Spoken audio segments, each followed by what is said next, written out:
I'm joined now by my colleague JJ Tabane, Power to Truth anchor, joining me now. Dr. Tabane, have you settled yourself? Sally Burdett. I hope so. Technology is not always our friend. We know that manifestos are action plans. We've seen the DA and the EFF launch theirs over this weekend. The ANC, it's coming up this evening. Are you expecting anything different from the ANC, or is it going to be the same sorts of promises that we've seen in the past? It would be a dramatic event if there was anything new, Sally. Unfortunately, there won't be anything new. And if there is something new, I'm going to buy you dinner.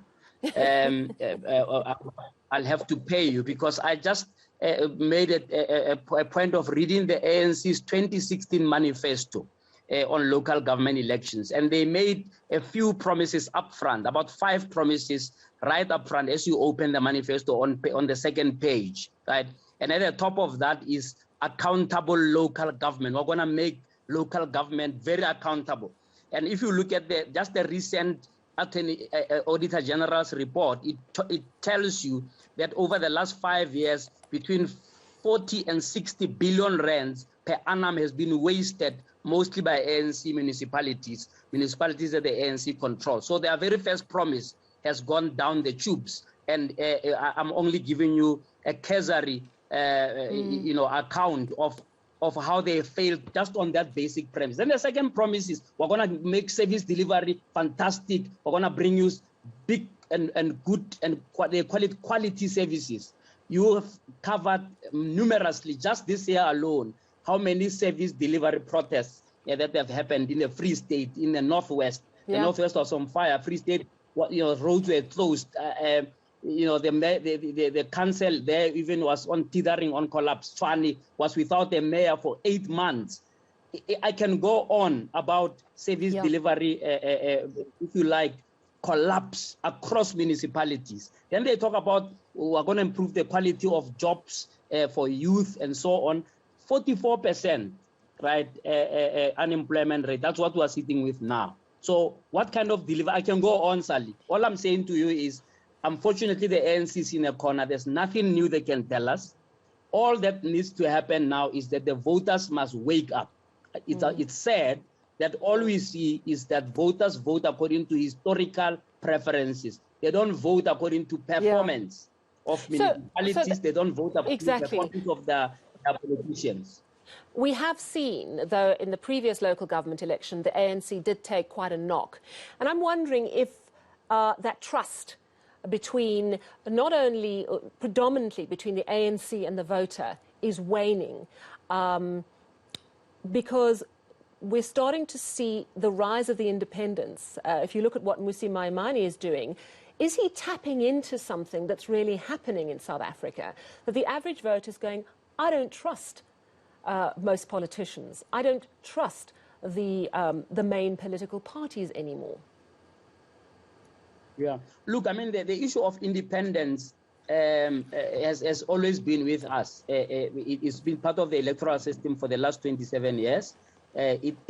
Unfortunately, independents haven't made a dent at local government. You would know that there was a case that went to a constitutional court recently, where Parliament has been told to change the electoral system to allow independents to also go to national, because the idea is that we're tired of political parties and so on. Unfortunately, our system is already entrenched.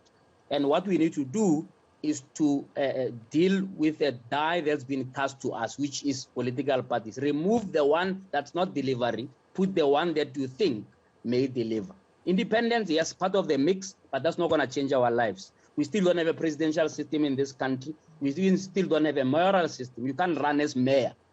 And hope to be a mayor. You're going to run and then go into a council of 120 seats. And then if you get 65 seats, you become mayor. And if your party doesn't have those seats, you won't become mayor. You just become an independent who earns 20,000 rand per month. And soon you'll leave to say, oh, I'm going to starve here as a council. So unfortunately, we have the die that's been cast to us is that of party political system. Even this case that's gone to the Constitutional Court still doesn't give us a presidential system. It's still it keeps us bondage to a party political system. So the voters cannot escape this one. They've got to go to the polls. They've got to vote the ANC out if they are serious. Yeah. Vote the DA out if they don't like it in Cape Town. Vote, the coalitions out in Tshwane and in PE, and vote people that they want to see governing. That's where we are now. The ANC is not going to give us anything new. I'll be very surprised, totally. And I'll fall off my chair later on when I come over there. Right? If they say something brand new, yeah. It's not possible. But just to have, the thing is, JJ, yeah, manifestos are promises. We've seen the promises from the DA. They claim to have, they've got a better track record. They're in 5 of the top 10 well-performing municipalities, but they've got less than 10% of the municipalities. So they can claim that. The EFF doesn't actually govern any municipality, but they are growing. If you look at the options out there, do you think that it's an indictment on opposition politics, that people go, well, I might as well vote for the ANC because better the devil I know than I don't know? Yes, because soon they also fall into the same trap of poor accountability. The DA may claim all sorts of things, but when you scratch the surface and you look at how they're treating communities, maybe in Khayelitsha, where the Human Rights Commission has already told us that they're treating them as lesser citizens. It's not me or the other parties. It's the Human Rights Commission that tells us these guys don't keep their word always. You will find that they always also go and fall into the same trap. That's why I believe, right, Sally, that we may be in a situation where coalition politics is the way to go, even though they have been mishandled as badly as we've seen in the last round of coalitions. It may be that with the amount of thieving that's going on, the amount of patronage and just pure incompetence, you need these parties to watch each other in order for the people to benefit. That's a desperate cry right now to say maybe we can take the good out of all of the parties, assemble them into government, and then maybe something else will happen. But the ANC has been a total failure. The DA is still going to work out how it understands redress, and they refuse to just wake up out of that slumber. The EFF is on the extreme. They come up with policies that are incoherent and that are not implementable. But they are good for democracy to shout on the sidelines and keep the others on track. I don't know if you listen to their manifesto. They did quite a lot of good things in all these councils where they have passed resolutions that otherwise the ANC would not bother to pass if they were on their own.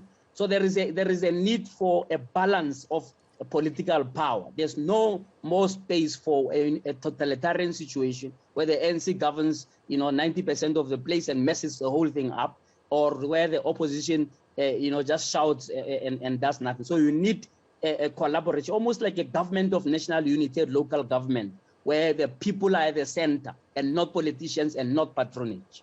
Yeah, and JJ, if you fall off your chair, I want to be the one to watch that. We will chat to you after 7. It does look like the program is running just a little late, so we may well hear from the President around 7:15, but between 7 and 7:15. We will chat to you again this evening. Dr. JJ Tabane, thank you so much, JJ, and he, of course, will be joining Shahan Ramkisoon from 8 o'clock this evening to do post-analysis on the ANC.